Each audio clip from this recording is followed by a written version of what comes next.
24 अप्रैल 1993 दोपहर के 1:57 दिल्ली का इंदिरा गांधी इंटरनेशनल हवाई अड्डा।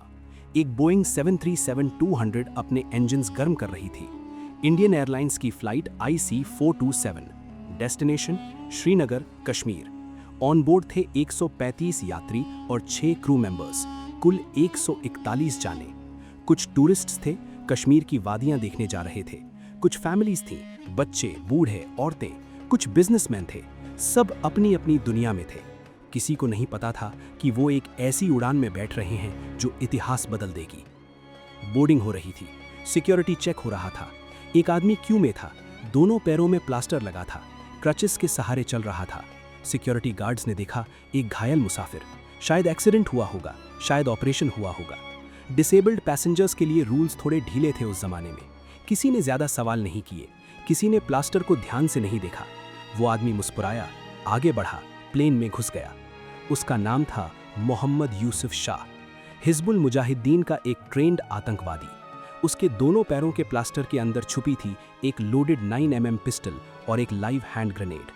उसने महीनों प्लानिंग की थी, उसने सिक्योरिटी लूप होल स्टडी किए थे और उसने एक कमजोरी पकड़ी थी कि भारत के एयरपोर्ट्स पर डिसेबल्ड पैसेंजर्स की तलाशी ठीक से नहीं होती। वो कमजोरी आज उसका हथियार थी।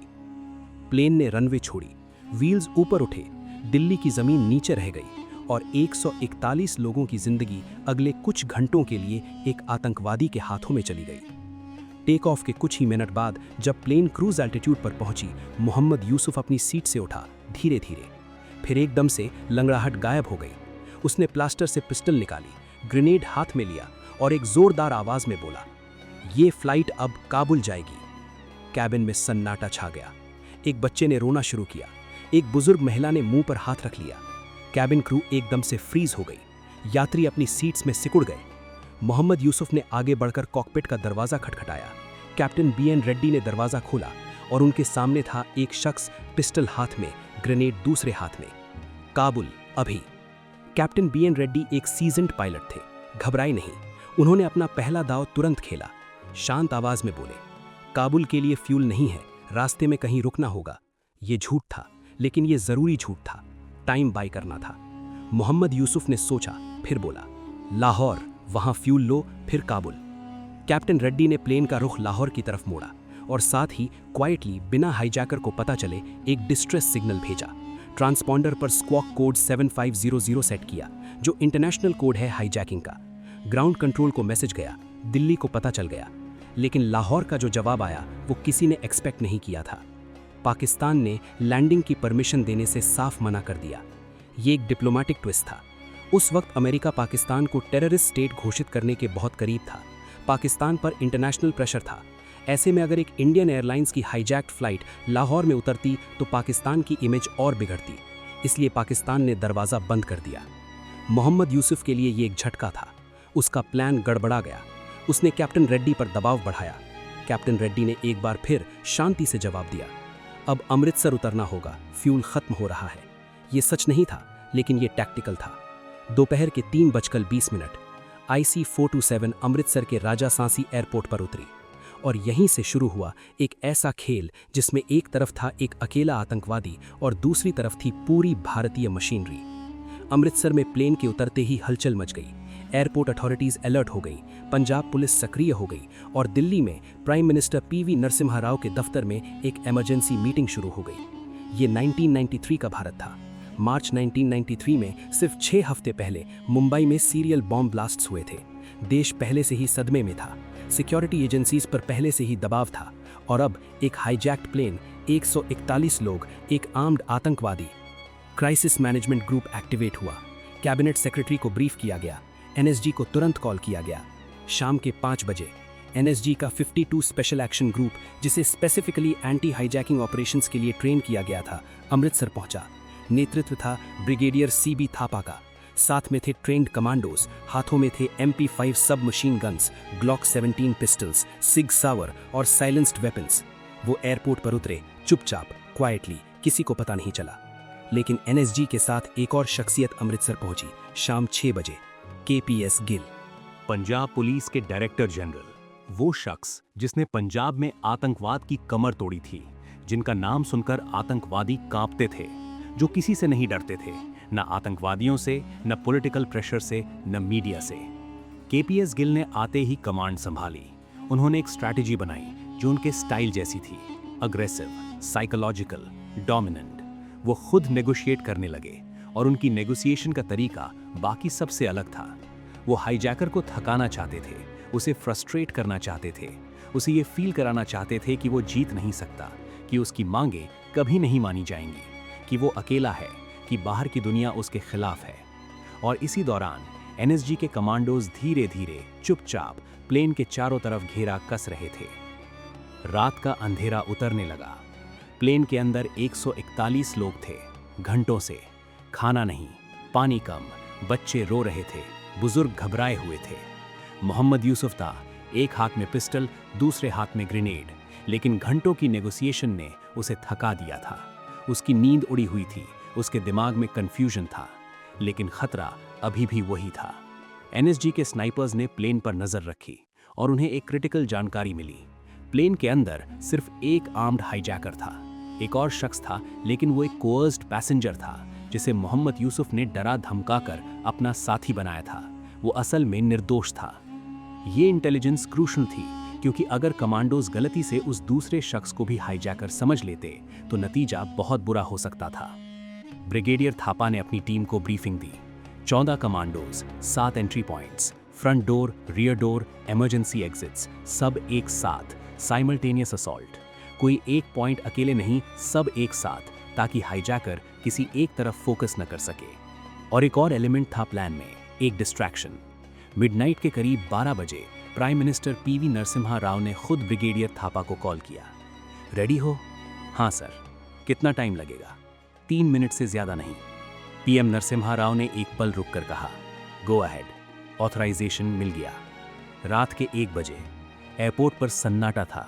फ्लड लाइट्स प्लेन पर थीं। दूर से देखने पर सब नॉर्मल लग रहा था, लेकिन प्लेन के आसपास अंधेरे में 14 कमांडोज अपनी पोजीशंस पर थे, सांसें रोकी हुई, हाथ ट्रिगर्स पर।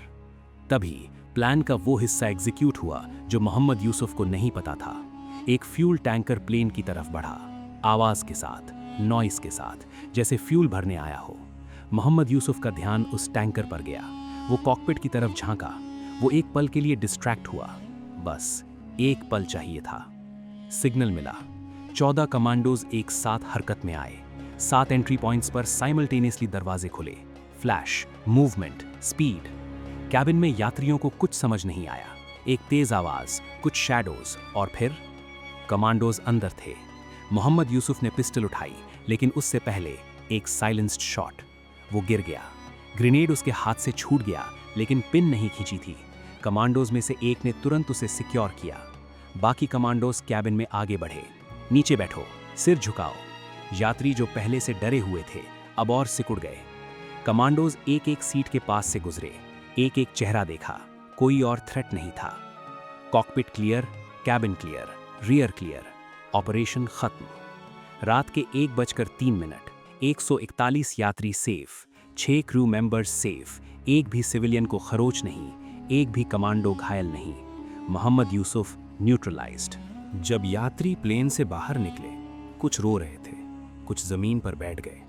एक माँ ने अपने बच्चे को इतना कसकर पकड़ा कि बच्चा चिल्लाने लगा। एक बुजुर्ग ने हाथ जोड़कर ऊपर देखा। किसी ने कुछ नहीं बोला, कुछ कहने की जरूरत भी नहीं थी। दिल्ली में प्राइम मिनिस्टर नरसिम्हा राव को जब खबर मिली तो वो खुद हैरान थे। उन्होंने ब्रिगेडियर थापा को तुरंत कॉल किया। रियली? 3 मिनट्स? ब्रिगेडियर थापा ने कहा, हाँ सर। पीएम नरसिम्हा राव को यकीन नहीं हुआ। उन्होंने कुछ दिन बाद एनएसजी का एक मॉक ड्रिल देखा, जहां कमांडोज ने दोबारा वही ऑपरेशन रिहर्स किया। तब उन्हें यकीन हुआ और तब उन्होंने कहा, यही है असली इंडिया। ऑपरेशन अश्वमेध, ये नाम इतिहास में दर्ज हो गया। लिम्का बुक ऑफ रिकॉर्ड्स में से दर्ज किया गया। Fastest anti hijacking commando operation. पूरी दुनिया में इस ऑपरेशन की चर्चा हुई। जर्मनी का GSG-9, ब्रिटेन का SAS, इन एलीट फोर्सेस की बराबरी में आज इंडिया का NSG खड़ा था। लेकिन जो सबसे जरूरी सवाल है वो ये है कि ये 3 मिनट बने कैसे। इसका जवाब है तैयारी, और सिर्फ तैयारी। एनएसजी का 52 स्पेशल एक्शन ग्रुप, इनकी ट्रेनिंग को समझो। कमांडोज को पहले 90 दिन की बेस ट्रेनिंग दी जाती है, इतनी कठिन कि ज़्यादातर कैंडिडेट्स ड्रॉप आउट हो जाते हैं। फिर 2 साल की स्पेशलाइजेशन। एंटी हाईजैकिंग के लिए अलग मॉड्यूल है, जिसमें सिखाया जाता है क्लोज्ड स्पेस में कैसे मूव करते हैं, सीटेड सिविलियंस के बीच से कैसे गुजरते हैं, थ्रेट को आइडेंटिफाई करने में कितना टाइम लगता है, और वो टाइम 1.2 सेकंड से ज़्यादा नहीं होना चाहिए। हर कमांडो को एक जोन दिया जाता है, zone A, zone B, zone C. जो जोन ए का है वो सिर्फ जोन ए देखता है, जोन बी की तरफ नज़र नहीं जाएगी, भले ही वहाँ कुछ भी हो, क्योंकि जोन बी का कमांडो उसे हैंडल कर रहा है। ये डिसिप्लिन है, ये ट्रस्ट है, और यही प्रिसिजन है। साइलेंस्ड पिस्टल्स इसलिए यूज होती हैं ताकि एक शॉट की आवाज़ दूसरी जगह पैनिक ना फैलाए। फ्लैश बैंग ग्रेनेड्स इसलिए यूज होते हैं ताकि थ्रेट कुछ सेकंड्स के लिए ब्लाइंड और डेफ हो जाए। उन्हीं सेकंड्स में कमांडोज अपना काम कर लेते हैं। ये सब एक ऐसी मशीन की तरह काम करता है जहां हर पार्ट परफेक्ट टाइमिंग पर चलता है। लेकिन एक और बात थी जो ऑपरेशन अश्वमेध को स्पेशल बनाती थी, और वो थी केपीएस गिल की नेगोशिएशन स्ट्रैटेजी। घंटों तक मोहम्मद यूसुफ को थकाया गया, उसे उम्मीद दी गई और तोड़ी गई, उसे फ्यूल मिलने की बात कही गई और टाली गई, उसे ये फील कराया गया कि शायद उसकी बात सुनी जाएगी, ताकि वो अंदर से शांत रहे, अग्रेसिव ना हो। और रात 1 बजे तक वो थका हुआ था, मेंटली एग्जॉस्टेड था, उसकी अलर्टनेस कम हो गई थी। यही वो मोमेंट था जिसका एनएसजी को इंतजार था, और जब वो मोमेंट आया, कमांडोज ने 1 सेकंड भी नहीं गंवाया। ये ऑपरेशन इंडिया के लिए एक टर्निंग पॉइंट था। इसने प्रूव किया कि इंडिया के पास world class counter terrorism capability है। इसने एनएसजी को एक नई पहचान दी, इसने फ्यूचर ऑपरेशंस के लिए एक टेम्पलेट सेट किया। लेकिन इतिहास हमेशा इंसाफ नहीं करता। 6 साल बाद 1999 में IC-1814, वही अमृतसर, वही एयरपोर्ट, एक और हाईजैक्ड फ्लाइट। एनएसजी टीम तैयार थी, कमांडोज पोजीशंस पर थे, सिर्फ एक हरी झंडी चाहिए थी। वो हरी झंडी नहीं मिली। प्लेन उड़ गई, कंधार गई। 7 दिन, 1 यात्री की मौत, 3 खतरनाक आतंकवादी रिहा हुए, जिनमें से एक ने जैश-ए मोहम्मद बनाया, जिसने पुलवामा हमला किया। ऑपरेशन अश्वमेध और IC-1814, ये 2 इवेंट्स, ये 2 डिसीजंस एक ही सवाल पूछते हैं। जब सब कुछ रेडी हो, ट्रेनिंग, कमांडोज, प्लान, तो क्या डिसीजन लेने की हिम्मत भी होती है? 1993 में हाँ, 1999 में नहीं। और इसी फर्क ने 2 अलग इतिहास लिखे। आज जब तुम किसी एयरपोर्ट पर जाते हो, सिक्योरिटी चेक होती है, शूज उतरवाए जाते हैं, लैपटॉप अलग रखवाया जाता है। कभी कभी लगता है ये सब जरूरी है क्या? हाँ, हर एक रूल के पीछे एक घटना है, हर एक प्रोटोकॉल के पीछे एक सबक है। मोहम्मद यूसुफ ने प्लास्टर में पिस्टल छुपाई, और उस दिन के बाद से डिसेबल्ड पैसेंजर्स की तलाशी का तरीका बदल गया। IC-1814 हुई, और उसके बाद कॉकपिट डोर्स बुलेट प्रूफ हो गए। ये सब उन्हीं 141 लोगों की, उन्हीं यात्रियों की, उन्हीं रातों की देन है। और कहीं ना कहीं, किसी एयरपोर्ट पर, किसी शहर में आज भी कोई ब्लैक यूनिफॉर्म में खड़ा है, चुप, तैयार, नजर स्कैनिंग कर रही है, हाथ ट्रिगर के पास है। तुम्हें पता भी नहीं चलता। बस एक रात आती है, एक सिग्नल मिलता है, और 3 मिनट में 141 जिंदगियां वापस आ जाती हैं। यही है ऑपरेशन अश्वमेध, यही है एनएसजी की असली कहानी, और यही है उस रात का सच जब भारत ने दुनिया को दिखाया कि जब हिम्मत हो, जब तैयारी हो, और जब डिसीजन सही वक्त पर लिया जाए, तो 3 मिनट काफ़ी होते हैं 141 जिंदगियां बचाने के लिए।